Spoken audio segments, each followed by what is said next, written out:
What happened, Chinkitan? Why I'm here today? Pwede mo bang ulitin yung yung audition mo na yun, yung parang ginawa mo? 13 taon. 13 taon na po ngayon. Nung lumabas sa Netflix, may nagsabi sa'yo. Yung mga bata nagtatakbuhan tuwing dadaan sa kubo namin. Oh. Sasabihin nila, ito per, sikit ka na. Ano yung mga naranasan mo nung bata ka na hindi mo makakalimutan? Naranasan ko po yung isang hotdog, dalawa kami magkapatid, pipili ka kung balat o laman. Naranasan po namin na magsabaw ng tubig na may asin. Masakit pala sa magulang yung pag humingi sa iyo anak mo, wala kang maibigay. Ultimo kahit candy lang, dadaan kayo sa tindahan, parang hindi mo po mabili.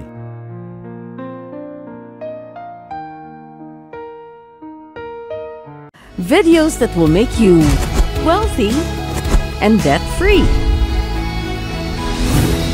Do not necessarily represent those of the producers, hosts, or network. Chink Positive is for entertainment and informational purposes only. While guests may share insights on financial and business topics, this does not imply endorsement of any products or services. Viewers should perform with their own research. Nagbabalik po tayo sa Chink Positive. Kasama niyo pa rin ang inyong pambansang wealth coach na si Chinkitan. At this point, makakasama po natin isang Iponari of the Week. Siya po ang kinikilalang Taylor Lautner ng Orion, Bataan. Grabe. Let us welcome what happened to Christopher Diwata. What happened, Bella? Para sa mga taong hindi po nakakaalam, ito po talagang storya ng What Happened Vela na ito. Rewind muna tayo. Kumusta ang buhay mo noon bago ka talaga nakilala? Bali, ang buhay ko po talaga ay ako po ay isang fish dealer. Talagang hirap po. Hirap po ako sa buhay noon dahil natigil pa sa paghahanap buhay. Hirap po ako makapag-provide sa aking mga anak at sa aking asawa. Ilan kayo magkakapatid? Bali, 4 po kayo magkakapatid. Pang ilang ka? Pangatlo po ako, 2 babae, tsaka 2 lalaki po kami. Okay, tapos si tatay nanay ng trabaho? Mangingisda po yung tatay ko. Yung nanay ko po ay nagtitinda ng isda. Yung po kasabay na rin po yung fish dealer. Okay. So, ano yung mga dinanas niyo o naranasan mo nung bata ka na hindi mo makakalimutan? Naranasan ko po yung isang hotdog, 2 kami magkapatid, pipili ka kung balat o laman. Yan. Talaga? Yun po yung mga hindi ko malilimutan na experience ko nung bata. Nagtanong ka ba noon kung bakit gano'n? Hindi naman po kasi alam ko naman po noon na talagang hirap. Kailan ka namulat na naunawaan mo na kapos pala kayo sa buhay? Siguro po yung meron yung iba pero kami na bata ay wala. Ilan taong ka nga noon nung naintindihan mo yun? 5 o 6 years old. Oo. Di ba kasi ako laking tondo ako eh. Apo. Nung syempre, nung kapos din kami, yung kasama ko sa pare-pareho kami ng antas ng buhay. Hindi ko alam na kakapos kami sa buhay. Nalaman ko na medyo kapos kami sa buhay nung nakapasok na ako sa eskwela. Pero ikaw siguro, naunawa mo na kapos na kayo sa buhay siguro dahil nga kapos na yung kinakain nyo nung bata pa kayo. Yun po yung totoo naranasan po namin na magsabaw ng tubig na may asin nung bata po kami. Wow. Danas po namin. Grabe. So, during the time nung bata ka, nangarap ka rin ba? Opo, lahat naman po ng bata siguro nangangarap na marating niya yung gusto niya. Makaranas ng magandang buhay. Hindi naman po ako maluwi. Pero, siyempre, nandun din po yung inggit bilang bata. Nagkakaroon din ng inggit. Kasi during that time siguro nung bata ka, wala pa sigurong social media nung panahon. Wala pa po. Wala pa. Kaya nga, paano mo nakumpara yung sarili mo dahil sa classmate mo, mga ganun, pag pumapasok sa school? Siyempre, classmate mo, invite ka, may TV sila. Oh. Kami, siyempre, wala. Oh. Yun, doon namumuo yung nagtatanong sa sarili, ba't ganun? Ba't sila magaan yung buhay? Kahit naisa yung school na namin, na public lang. Pero siyempre, may nakakaangat. Diba? Merong ayos lang. So, anong diskarte ang ginawa mo nung bata ka para mas gumanda ng konti ang katayuan nyo? Siguro pasalamat ako na natuto akong maging isang fish dealer o babot sa isda. Ilan taong ka nun? Siguro mga 8. Okay. Pagka isinasama po ako ng magulang ko sa palengke, wala man po akong gagawin. Yung nakikita ko lang siya na kung anong kinikilos niya. Siguro na-apply ko ngayon sa buhay ko. Naalala mo ba kung ano yung ginawa mo at unang ka nabigyan ng pera ng ibang tao? Kunyari, nagtrabaho ka, tapos kumita ka. Di ba? Siguro po yung sa tsahin ko. Na siguro meron silang natirang isda sa palengke. Okay. Pinaalok sa akin. Oh, talaga? Parang... nilalako mo naglalakad ka? Ganun. Parang dahil ako po kasi kuwela po ako natutuwa sila sa akin. Kukunin naman po agad nila. So, paano hatian nun? Malaki na kaya po yata yung piso nun eh. Huh? Malaki na po yata yung piso nun. Yung malaking piso parang. Oh. Siyempre masaya na po ako nun dahil makakabili na ako ng ilang perasong candy na po nun yun eh. Okay. So, nakapag-aral ka ba? Opo, nakapag-aral po ako. Hanggang anong? College. Graduate ka? Graduate po ako ng vocational electronics. Tapos nag-aral po ulit ako, nag-education po ako, major in mathematics. Wow. Sa private to o sa public? Public lang, public. Pero syempre, kailangan may allowance pa rin. Paano Meron naman po, ginapang na magulang mo yun? Ano po yun, halos hindi na po kami nagkikita sa loob ng isang buwan. Bakit? Dahil po paggising ko, wala na sila. Pag-uwi ko, wala pa rin sila. Parang ginagawa nilang kalabaw yung sarili nila. Wow. Ngayon ko naintindihan yun nung ako na mismo yung nagtrabaho. At ako na mismo yung merong anak na masakit pala sa magulang yung pag humingi sa iyo anak mo, wala kang maibigay. Napakasakit na ultimo kahit candy lang, dadaan kayo sa tindahan. Parang hindi mo po mabili. Kailan mo naranasan yun?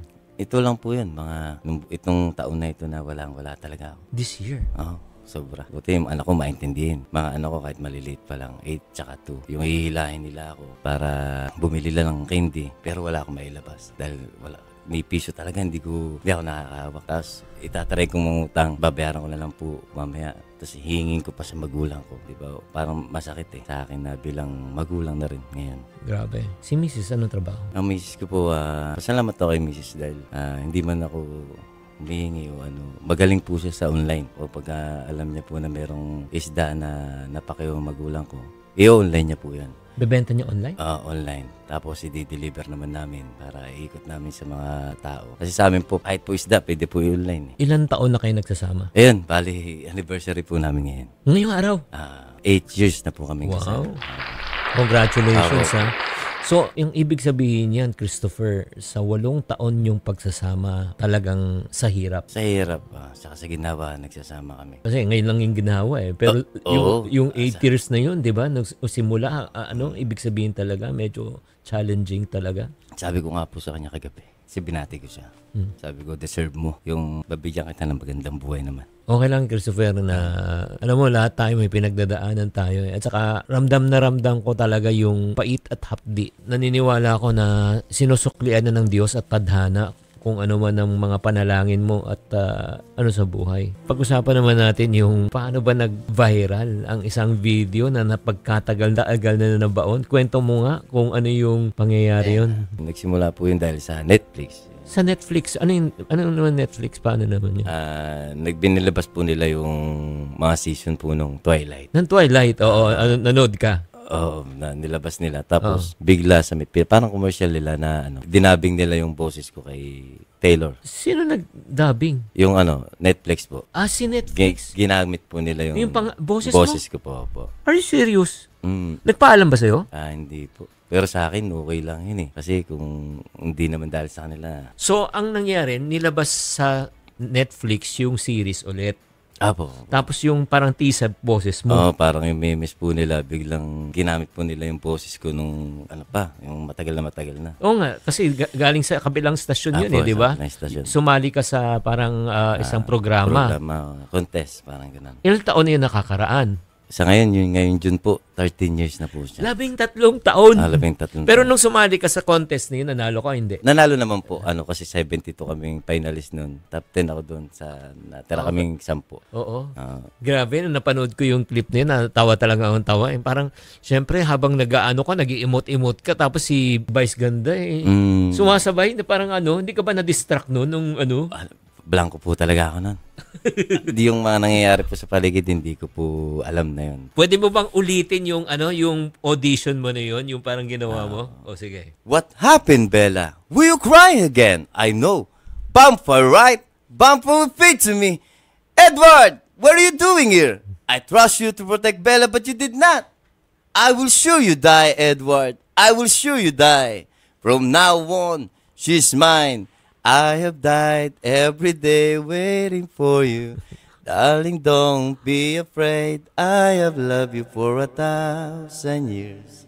I love you for 1,000 more. Grabe naman. Ang galing-galing naman. So, 13 taon. 13 taon na po ngayong June. Tapos, okay, nung lumabas sa Netflix, may nagsabi sa'yo? Wala po. Paano mo nalaman? Ay, sinabi po pala ng misis ko. Yung mga bata nagtatakbuhan, tuwing dadaan sa kubo namin, sasabihin nila, "Ito per, sikat ka na." Sabi, sikat, hindi naman po kasi nagsiselfone Oo nga. "Sikat ka na." "Anong sikat?" Sabi nga, "What happened?" Gumagano na sila. So ngayon, hanggang sa nainteresado ko, kasi nasa anak ko lagi cellphone. iniram ko yung cellphone. Tapos nakita ko nga yung sa may TikTok, nag-request na sila na bagong version. Nung binagong version ko, doon na po siya nagsimula. Anong bagong version ng ginawa mo? Yun, yung ginawa ko po sa, yung parang yung gusto nila makuha. Yung version ko naman ngayon. Oo, yung preset. Pero ganun pa rin. Oo. Kasi ayaw daw po nila na may ibang boses. Gusto nila clear. Kaya yun, natuwa sila. Yung nagsimula. Kailan yun? Anong buwan ng taon na ito? May. Are you serious? Pangatlong linggo pa lang po ngayon.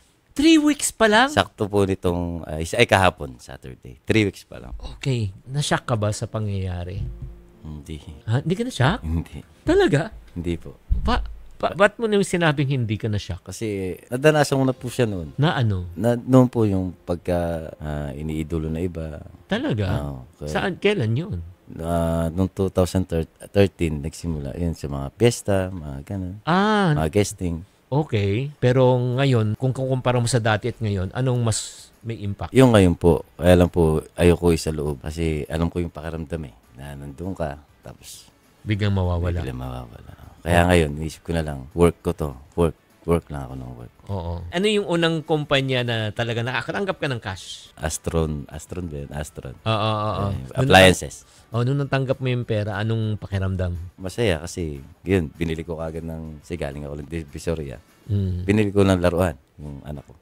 Kasama ko lang nun yung anak ko. Yung anak kong babae, binili ko ng laruan. Okay. And kitang-kita ko sa kanila yung saya Kasi hindi ko nga nabibili. Parang gano'n. Wow. Saan ang feeling nun? Pagaan po sa akin. Sabi ko, ito na.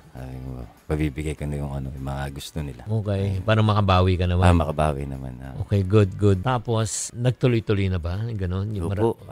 Mula po noon hanggang ngayon, wala po talagang pahinga. Araw-araw meron. Kaya nagugulat po iba eh. Ano? Ba't araw-araw meron ko endorsement? Hindi nila alam. Nilalagari ko po yun araw-araw. Kaya hindi ako nawawala. So, kunyari, when you say isang araw, mga projects na tatanggap mo? Kaya ko pong pagkasenyo 4.